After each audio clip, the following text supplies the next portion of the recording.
ወደዚህ ጥልቅ ዳሰሳው እንኳን በደህና መጣችሁ። ዛሬ ምን መረመረው ጉዳይ እውነት ለመናገር አንድ ጥንታዊ እንቆቅልሽ። በጣም ጥንታዊ። አዎ፣ ከ2500 ዓመታት በፊት የተጻፈ። አስብ እስኪ አንድ ነቢይ ብድግ ይልና የወደፊቱን ጊዜ የሚተነብይ ትክክለኛ የጊዜ ሰሌዳ ይሰጣል። አዎ፣ 49 ዓመታትን ያካተተ። ልክ ሁሉም ነገር በቅደም ተከተል የተቀመጠ ይመስማል። ነገር ግን ሰዓቱን ስትቆጥር የሆነ ቦታ ላይ የሆነ ችግር አለ። የጊዜ ሰሌዳው ይቆማል። በትክክል 483 ዓመታት ላይ እንደደረሰ ሰዓቱ በድንገት ይቆማል። እና ጥያቄው የመጨረሻዎቹ 7 ዓመታት የት ገቡ? ዛሬ የምንፈታውም ይህንን እንቆቅልሽ ነው። የትንቢተ ዳንኤልን ዝነኛ የ7 ሳምንታት ትንቢት በእጃችን ባለው ሰነድ ላይ ተመሰርተን እንፈትሻለን። በጣም ጥሩ። እና ያው ይህንን ትንቢት ስናነብ እንደ ቀጥተኛ የጊዜ መስመር ማሰብ ትልቅ ስህተት ነው። አሃ፣ ቀጥታ መስመር አይደለም። በፍጹም። ምንጫችን እንደሚጠቁመን ይህ የጊዜ ሰሌዳው እንደ ድራማ በ3 ተለያዩ ምዕራፎች የተከፈለ ነው። እንደ ድራማ? አዎ። የመጀመሪያው ምዕራፍ 70 ሳምንት ወይም 49 ዓመታት ነው። ሁለተኛው 62 ሳምንታት ያው 434 ዓመት እና የመጨረሻው ደግሞ 1 ሳምንት ወይም 7 ዓመታት ነው። እሺ። ነገር ግን በጣም አስገራሚውና አከራካሪው ሐሳብ የሚመጣው እዚህ ላይ ነው። በሁለተኛውና በሦስተኛው ምዕራፎች መካከል ማለትም በ69ኛው ሳምንት መጨረሻ። ልክ በ69ኛው ሳምንት መጨረሻና በ70ኛው ሳምንት መጀመሪያ መሃል ምንጩ እንደሚለው ያልተወሰነ ርዝመት ያለው አንድ ግዙፍ ክፍተት አለ። ክፍተት የጊዜ ማቆሚያ እንደማለት ነው። በትክክል ጋፕ ወይም ፖዝ ማለት እንችላለን። እሺ፣ እንግዲያው ይህንን እንቆቅልሽ ከመጀመሪያውን ጀምር። የጊዜ ሰሌዳው መነሻ አለው አይደል? የ490 ዓመቱ ሰዓት መቁጠር የጀመረው መቼ ነው? አዎ፣ ግልጽ መነሻ አለው። ትንቢቱ እንደሚለው ሰዓቱ መቁጠር የሚጀምረው ኢየሩሳሌምን መልሶ ለመገንባት አዋጅ ከወጣበት ጊዜ ጀምሮ ነው። ይህ በታሪክ መዝገብ ውስጥ የሚገኝ ክስተት ነው ማለት ነው? አዎ፣ ታሪካዊ ነው። ከዚህ አዋጅ በኋላ የመጀመሪያዎቹ 70 ሳምንት ወይም 49 ዓመታት ሙሉ በሙሉ ያተኮሩት በኢየሩሳሌም ከተማና በቅጥሯ ግንባታ ላይ ነበር። ስለዚህ የመጀመሪያው ምዕራፍ ለግንባታው ብቻ ዋለ። ሰነዱም ይህንን ከታሪክ ጋር ለማገናኘት ይሞክራል። ለምሳሌ የዘሩባቤል ቤተ መቅደስ ግንባታ በራሱ ለ20 ዓመታት የቆየ ሲሆን 20 ዓመት? አዎ። ከዚያም በንጉሥ አርጤክስስ ዘመን ደግሞ ለ10 ዓመታት ተቋርጦ እንደነበር ይጠቅሳል። ስለዚህ ቀላል ጊዜ አልነበረም በፍጹም። ይህ የመጀመሪያው ምዕራፍ ማለትም የ49 ዓመቱ ጊዜ ከተማዋ እንደገና ተገባራዊ እስክትሆን የወሰደውን አስቸጋሪ ጊዜ ነው የሚያመለክተው። ገብቶኛል። ስለዚህ የመጀመሪያዎቹ 49 ዓመታት ለከተማዋ ዳግም ግንባታ ዋሉ። ከዚያስ ቀጣዩ ትልቁ ክፍል የ62ቱ ሳምንታት ወይም የ434ቱ ዓመቱ ጊዜ ወዴት ያመራናል? ይህ ሁለተኛው ምዕራፍ ከተማዋ ተገንብታ ካለቀችበት ጊዜ ጀምሮ ነው የሚቀጥለው። እሺ። የሚያበቃውም ትንቢቱ ውስጥ ካዩት እጅግ ወሳኝ ክስተቶች በአንዱ ላይ ነው። እዚህ ላይ ነው ሰነዳችን ሁለት ተለያዩ ግን ተቀራራቢ የሆኑ አመለካከቶች የሚያቀርበው። አሃ፣ እዚህ ጋር ነው ነገሩ ይበልጥ አስገራሚ የሆነ የሚመጣው። አዎ፣ የ69 ሳምንታት ማለትም 70 ሲደመር 62 የመጨረሻ ነጥብ የት ነው ለሚለው ጥያቄ ሁለት ዋና ዋና ትርጓሜዎች አሉ። እሺ፣ ምንድናቸው ሁለቱ አመለካከቶች? በምንስ ይለያያሉ?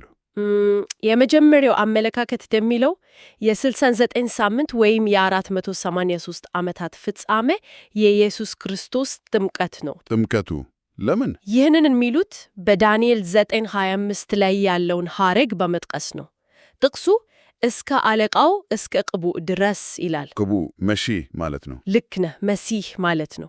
እናም ኢየሱስ በዮርዳኖስ ወንዝ ሲጠመቅ መንፈስ ቅዱስ በርግብ አምሳል ወርዶበታል። ያ እንደ መንፈሳዊ ቅብዓት ይቆጠራል ማለት ነው። በትክክል የአገልግሎቱ ይፋዊ መጀመሪያ። ስለዚህ የጊዜ ሰሌዳው የሚያበቃው መሲሁ ስራውን በጀመረበት ቅጽበት ነው ይላሉ። ቆይ እስኪ ይህንን ሐሳብ ልብ በለው። ስለዚህ በዚህ አትርጓጉም መሰረት ከብዙ መቶ ዓመታት በፊት የተነገረው ትንቢት ልክ መሲሁ አገልግሎቱን በሚጀምርበት ቀን ላይ ያነጣጠረ ነው ማለት ነው? አዎ፣ በጣም ትክክለኛ የጊዜ ስሌት። አይገርምም? ሁለተኛውስ አመለካከት ከዚህ በምን ይለያያል?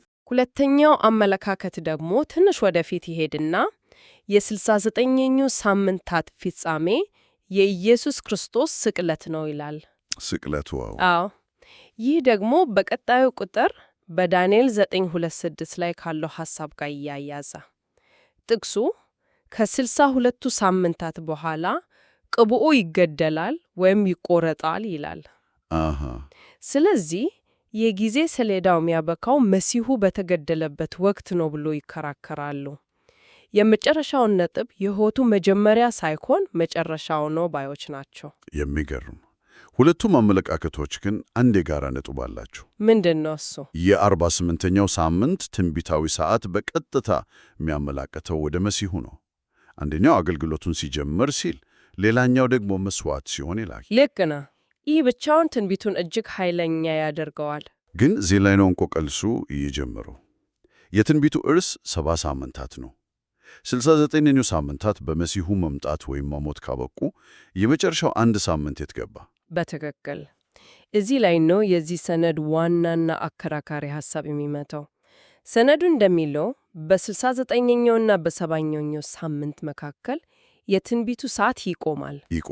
አዎ፣ ልክ አንድ ፊልም በጣም ወሳኝ ቦታ ላይ ደርሶ ይቀጥላል እንደሚል ማስታወቂያ ማለት ነው። ዋው! ይህ የቆመበት ጊዜ ክፍተት ወይም በእንግሊዝኛው ጋፕ ይባላል።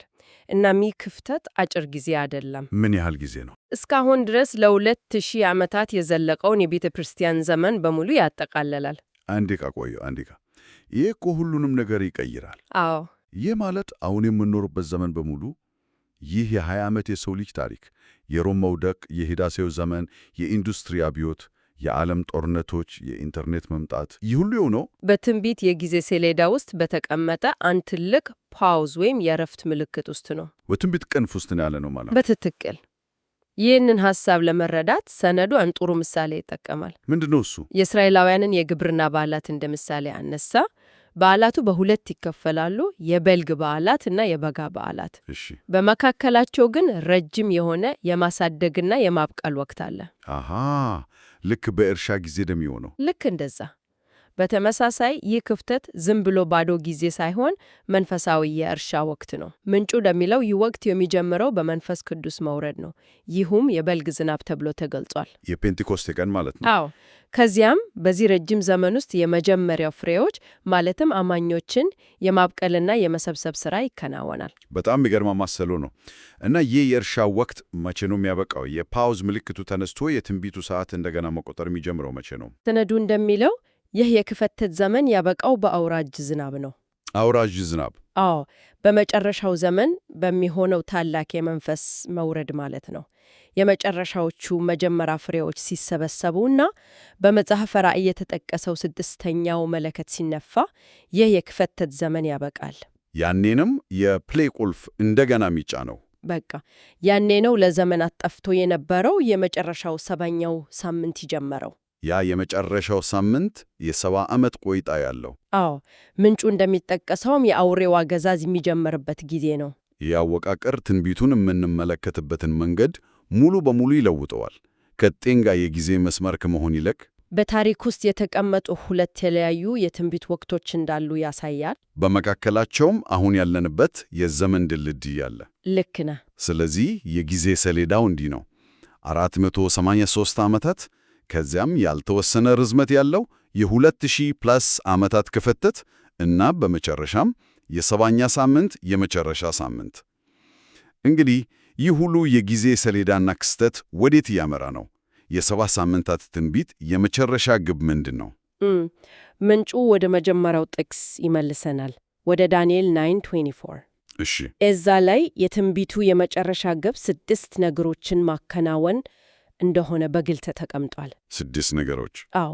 ኃጢአትን ማስወገድ፣ በደልን ሙሉ በሙሉ ማስተሰረይ፣ የዘላለም ጽድቅን ማምጣት፣ ራእያንና ትንቢትን መፈጸም። አዎ፣ ያው ማጠቃለል ማለት ነው። እና ቅዱሰ ቅዱሳንን መቀባት ናቸው በመሰረቱ። ይህ ማለት የሰው ልጅ የኃጢአት ችግር ሙሉ በሙሉ ተፈቶ የእግዚአብሔር ፍጹም የሆነ አስተዳደር በምድር ላይ ይመሰረታል ማለት ነው። በትክክል። የዓለም ታሪክ አሁን በምናውቀው የተዘበራረቀ ሁኔታ ማብቂያው ይሆናል ማለት ነው። ይህ ሁሉ ሲተናቀቅ ምን ይከተላል? የ70 ሳምንታት ትንቢት ሲፈጸም የታሪክ ፍጻሜ ነው። አዎ፣ በአንድ መልኩ ፍጻሜ ነው። ሰነዱ እንደሚያብራራው 70 ሳምንታት ሲያልቁ የኢየሱስ ክርስቶስ ዳግም ምጽአት እንደሚሆን ይገልጻል። ዳግም ምጽአት? አዎ። ከዚያም የሰው ልጅ ታሪክ አሁን በምናውቀው መልክ እንደሚያበቃና የ1000 ዓመት መንግሥት እንደሚጀምር ይጠቅሳል። የአንድ ዘመን ፍጻሜ እና ፍጹም የተለየ የሌላ ዘመን መጀመሪያ። ልክ ነህ። ሆኖም ሰነዱ በቅንፍ ውስጥ እንዳስቀመጠው አንዳንዶች የ1000 ዓመቱን መንግሥትም እንደ የሰው ልጅ ታሪክ የመጨረሻ ምዕራፍ አድርጎ ሊቆጥሩት እንደሚችሉ ይጠቁማሉ። በጣም አስገራሚ ትንታኔ ነው። ዛሬ የተመለከትነው የትንቢተ ዳንኤል 70 ሳምንታት አተረጓጎም የጊዜ ሰሌዳው እንደ ባቡር ሐዲድ ቀጥተኛ ሳይሆን ውስብስብ መዋቅር እንዳለው ያሳያል። አዎ፣ በውስጡ ረጅም ክፍተት ያለው፣ ይህ ክፍተት ደግሞ ዝም ብሎ የጠፋ ጊዜ ሳይሆን ዓላማ ያለው ወቅት መሆኑን ተመልክተናል። የራሱ የሆነ ትልቅ የነገረ መለኮት ትርጉም የተሰጠው። ልክ ነው። እናም ይህን ዳሰሳ ስንዘጋ አንድ ሊታሰበት የሚገባ ጥያቄ ማንሳት ተገቢ ይመስለኛል። እሺ፣ ምንድን ነው? ሰነዱ አንድ ነገር በግልጽ ያስቀምጣል። የመጨረሻውን ሳምንት ስለሚጀምረው ክስተት ሲናገር ቃል ኪዳን የማጽናት ድርጊት ትክክለኛ ትርጉም ላይ እርግጠኛ አለመሆኑን ይጠቅሳል። ማን ነው ቃል ኪዳኑን የሚያጸናው? እንዴት ነው የሚጸናው? ግልጽ አይደለም። ይህ ደግሞ እንዲህ ያለ ጥያቄ ያስነሳል። የትንቢት የጊዜ ሰሌዳዎች እንደ ክፍተት ወይም የመጀመሪያ ፍሬዎች ያሉ የተወሰኑ መነሻዎችና ክስተቶች ካላቸው፣ እሺ፣ ይህንን መረዳት አሁን ስላለው የታሪክ ፍሰት እና ስለ ዓለም ሁኔታ ባለን አመለካከት ላይ ምን ለውጥ ያመጣል? ጥሩ ጥያቄ ነው። ይህ የምንኖርበት ዘመን የመጠበቂያ የዝግጅት ወይስ ፈጽሞ የተለየ ሌላ ነገር ዘመን መሆኑን እንድናስብ ያደርገናል። አዎ። በፊልም ምሳሌ ብንቀጥል እኛ የምንኖረው በሁለት ተከታታይ ፊልሞች መካከል ባለው ረጅም ጊዜ ውስጥ ከሆነ ይህ ጊዜ የመጀመሪያው ፊልም ታሪክ አካል ነው ወይስ ለሁለተኛው ፊልም መግቢያ ብቻ ነው? ወይስ በራሱ የቆመ የተለየ ታሪክ ነው? በትክክል። ይህንን ማሰብ ብቻ ስለ ታሪክ ያለንን አመለካከት በሙሉ ሊቀይረው ይችላል።